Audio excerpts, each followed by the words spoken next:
Everybody, welcome back to our channel.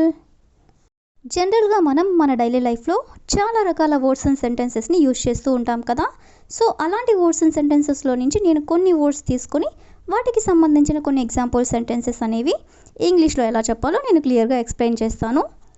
ఇలాంటి videos నా ఛానల్లో చాలానే ఉన్నాయి, ఒకసారి మీరు ప్లేలిస్ట్లోకి వెళ్ళి చూసేయండి. మీకు ఏమైనా డౌట్స్ ఉంటే ఇన్స్టాగ్రామ్ లింక్స్ అనేవి డిస్క్రిప్షన్లో ఇచ్చున్నాను.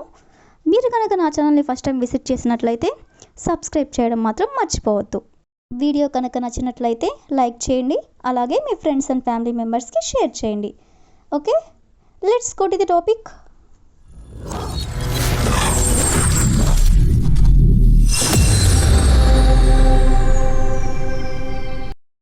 ఫస్ట్ వర్డ్ ఒకసారి చూడండి. సాధ్యం కాలేదు అంటే వీలు కాలేదు అని. దీన్ని మనం ఇంగ్లీష్లో ఇట్ వాస్ నాట్ పాసిబుల్ అంటే సాధ్యం కాలేదు అని, లేదా వీలు కాలేదు అని. ఫర్ ఎగ్జాంపుల్, మాకు ఉండడం సాధ్యం కాలేదు అంటే ఇక్కడ ఉండడానికి మాకు సాధ్యం కాలేదు అని. అదేవిధంగా నెక్స్ట్ వన్, అతనికి కాల్ చేయడం సాధ్యం కాలేదు అంటే కాల్ చేయడం కుదరలేదు అని. ఈ విధంగా అన్నమాట.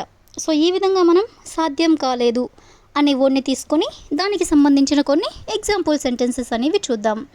సో ఫస్ట్ వన్, నాకు రావడం సాధ్యం కాలేదు అంటే నాకు రావడానికి కుదరలేదు అని. సో దీన్ని మనం ఇంగ్లీష్లో it was not possible for me to come. It was not possible for మీ అంటే నాకు సాధ్యం కాలేదు. టు కమ్ అంటే రావడానికి. అదేవిధంగా నెక్స్ట్ వన్, మాకు మాట్లాడడం సాధ్యం కాలేదు. మాకు మాట్లాడడం సాధ్యం కాలేదు అని చెప్పాలనుకున్నప్పుడు it was not possible for us to speak. It was not possible for us అంటే మాకు సాధ్యం కాలేదు. టు స్పీక్ అంటే మాట్లాడడం. అదేవిధంగా నెక్స్ట్ వన్, వాళ్ళకి తీసుకురావడం సాధ్యం కాలేదు. వాళ్ళకి తీసుకుని రావడం సాధ్యం కాలేదు అని చెప్పాలనుకున్నప్పుడు it was not possible for them to bring. Bring అంటే తీసుకోవడం. It was not possible for them to bring అంటే వాళ్ళకి తీసుకురావడం సాధ్యం కాలేదు అని.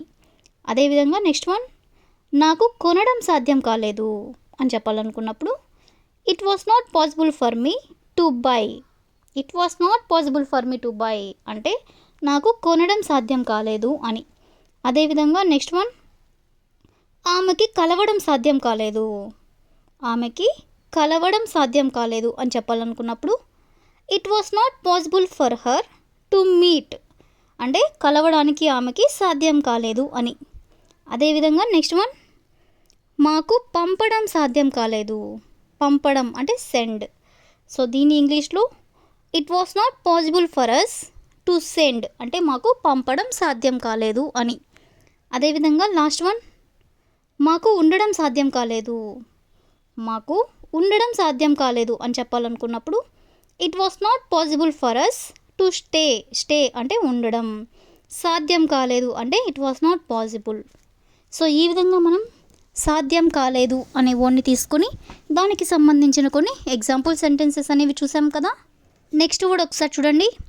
ఏదో ఒక వంక అంటే ఇలా చెప్తూ ఉంటారు కదా. ఫర్ ఎగ్జాంపుల్, అతను ఏదో ఒక వంకతో ఇక్కడికి వస్తాడా, లేదా వాళ్ళు ఏదో ఒక వంకతో కాల్ చేస్తారా, ఈ విధంగా అనమాట.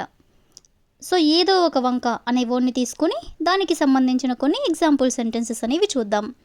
సో ఫస్ట్ వన్, అతను ఏదో ఒక వంకతో ల్యాప్టాప్ తీసుకున్నాడా ఇలా అడగాలనుకున్నప్పుడు అంటే ఏదో ఒక వంకతో అతను ల్యాప్టాప్ తీసుకున్నాడా అని అడగాలనుకున్నప్పుడు did he take the laptop on the pretext of something. Did he take the laptop అంటే అతను ల్యాప్టాప్ తీసుకున్నాడా. On the pretext of something అంటే ఏదో ఒక వంకతో. అదేవిధంగా నెక్స్ట్ వన్, అతను ఏదో ఒక వంకతో ఆమెతో మాట్లాడతాడా ఇలా అడుగుతూ ఉంటారు కదా. అంటే అతను ఏదో ఒక వంకతో ఆమెతో మాట్లాడతాడా అని అడగాలనుకున్నప్పుడు does he talk to her on the pretext of something. Does he talk to her అంటే అతను ఆమెతో మాట్లాడతాడా. On the pretext of something అంటే ఏదో ఒక వంకతో. అదేవిధంగా నెక్స్ట్ వన్, ఏదో ఒక వంకతో ఈ products అమ్మగలుగుతారా.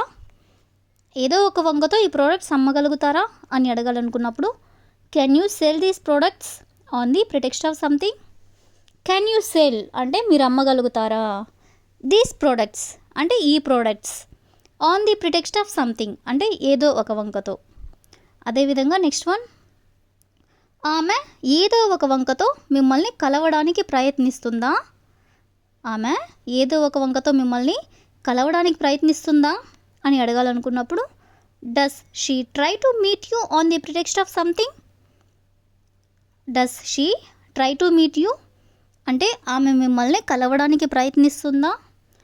On the pretext of something అంటే ఏదో ఒక వంకతో. అదేవిధంగా నెక్స్ట్ వన్, నువ్వు ఏదో ఒక వంకతో ఆమెకి ఈ లెటర్ ఇస్తావా. నువ్వు ఏదో ఒక వంకతో ఆమెకి ఈ లెటర్ ఇస్తావా అని చెప్పాలనుకున్నప్పుడు will you give her this letter on the pretext of something.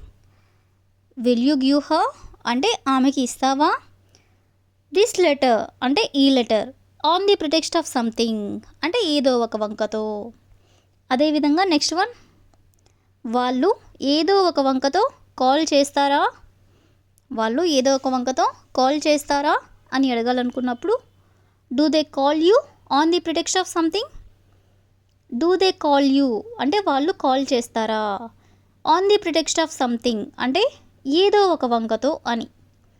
అదేవిధంగా నెక్స్ట్ వన్, అతను ఏదో ఒక వంకతో ఇక్కడికి వస్తాడా. అతను ఏదో ఒక వంకతో ఇక్కడికి వస్తాడా. దీన్ని మనం ఎగ్జాంపుల్గా చెప్పుకున్నాం కదా. సో దీని ఇంగ్లీష్లో does he come here on the pretext of something. Does he come here అంటే అతను ఇక్కడికి వస్తాడా. On the pretext of something అంటే ఏదో ఒక వంకతో అని. అదేవిధంగా ది లాస్ట్ వన్, ఆమె ఏదో ఒక వంకతో ఇక్కడికి వస్తుందా. ఆమె ఏదో ఒక వంకతో ఇక్కడికి వస్తుందా అని చెప్పాలనుకున్నప్పుడు does she come on the pretext of something. Does she come అంటే ఆమె వస్తుందా. On the pretext of something అంటే ఏదో ఒక వంకతో అని. సో ఈ విధంగా మనం ఏదో ఒక వంకతో అనే వర్డ్ని తీసుకొని దానికి సంబంధించిన కొన్ని ఎగ్జాంపుల్ సెంటెన్సెస్ అనేవి చూసాం కదా. So that's all for today. I will ask a question for you. నువ్వు ఏదో ఒక వంకతో నాతో మాట్లాడతావా. నువ్వు ఏదో ఒక వంకతో నాతో మాట్లాడతావా. So if you know this one in English, please you can comment in the comment section. Thank you for watching.